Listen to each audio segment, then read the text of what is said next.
Assalamualaikum warahmatullahi wabarakatuh. Saya Sri Yunita SPD, guru mata pelajaran biologi dari SMA Negeri 7 Balikpapan.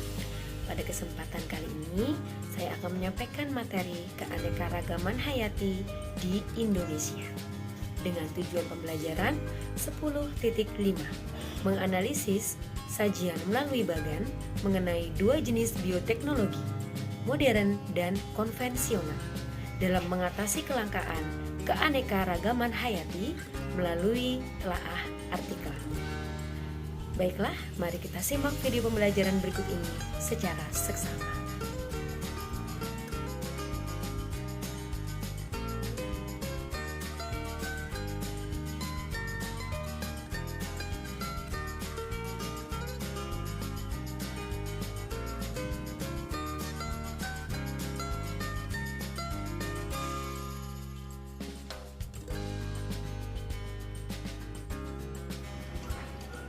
Istilah bioteknologi pertama kali diperkenalkan pada tahun 1919 oleh seorang sarjana pertanian Hongaria, Karl Ereky.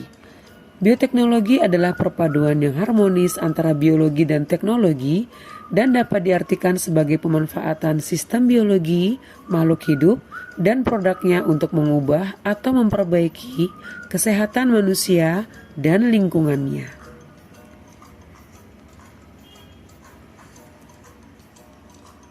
Pendapat lain, bioteknologi merupakan pengembangan jenis hewan atau mikroorganisme yang baru melalui rekayasa genetika atau DNA rekombinan, menumbuhkan tanaman yang bernutrisi tinggi, serta tahan terhadap hama dan penyakit sebagai sumber pangan manusia yang terus bertambah populasinya. Kesimpulannya, bioteknologi didefinisikan sebagai aplikasi prinsip-prinsip dasar sains dan perekayasaan atas proses material dengan bantuan agen biologi untuk menghasilkan berbagai barang dan jasa. Keunggulan bioteknologi telah mengambil alih dan menjadi revolusi baru dalam ilmu biologi melalui pengelolaan produk-produk alami menggantikan proses kimiawi dan industri.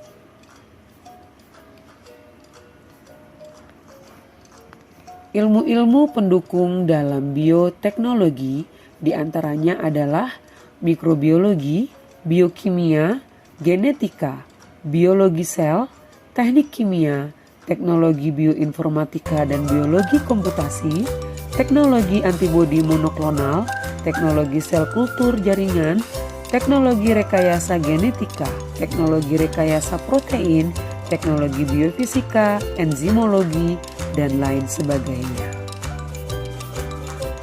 Macam-macam bioteknologi.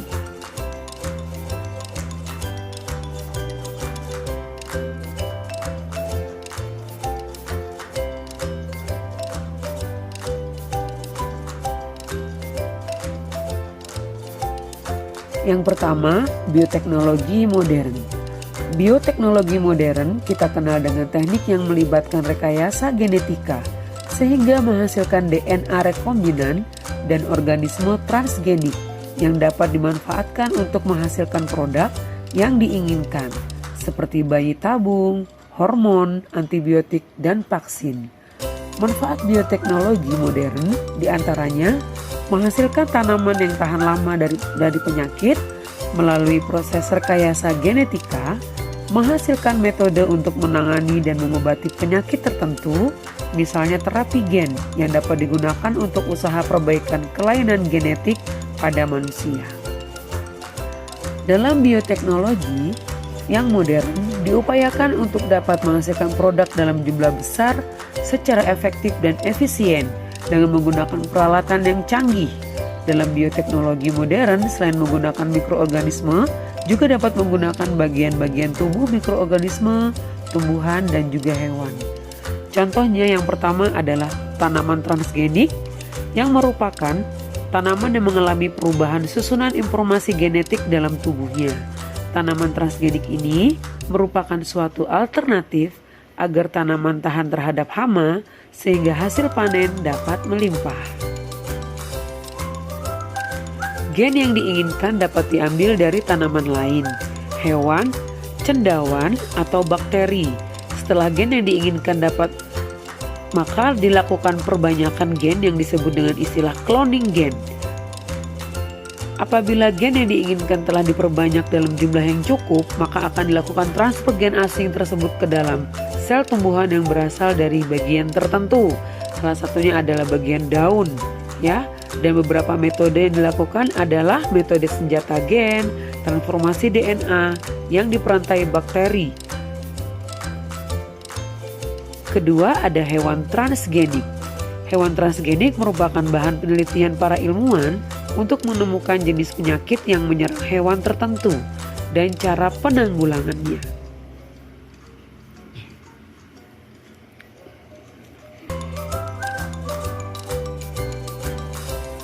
Perkembangan selanjutnya, penerapan teknologi rekayasa genetik pada hewan bertujuan untuk menghasilkan hewan ternak yang memproduksi susu dan daging yang berkualitas, ikan yang cepat besar dan mengandung vitamin tertentu, dan lain sebagainya.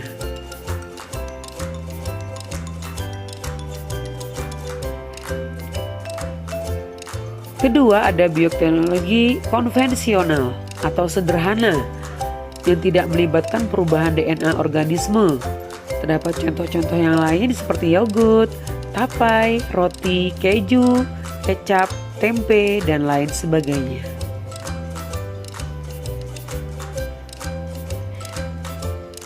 Bioteknologi konvensional adalah bioteknologi yang memanfaatkan organisme secara langsung untuk menghasilkan produk barang dan jasa yang bermanfaat bagi manusia melalui proses fermentasi. Bioteknologi konvensional biasanya dilakukan secara sederhana dan diproduksi tidak jumlah yang besar. Dalam bidang pangan, fermentasi merupakan kegiatan mikrobia pada bahan pangan sehingga dihasilkan produk yang dikehendaki. Produk bioteknologi sederhana sangat banyak ya. Ada yang berasal dari jamur dan juga ada yang berasal dari kinerja bakteri. Contoh-contohnya ada di layar ya. Seperti Rhizopus oryzae menghasilkan tempe, Aspergillus oryzae menghasilkan tauco, Lactobacillus bulgarius menghasilkan yogurt, Streptococcus lactis menghasilkan mentega, Acetobacter psyllinum menghasilkan nata de coco, dan lain sebagainya.